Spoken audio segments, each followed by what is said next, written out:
అదే అంత దాని మీద పడుతుందమ్మా.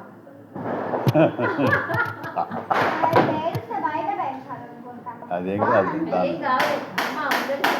ప్లాస్టిక్ కదా కావుతుంది. మందమీలే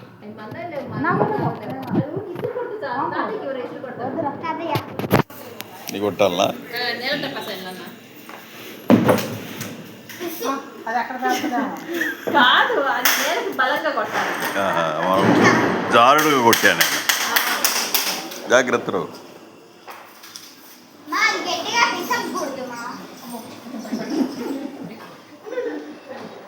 ఏమైంది?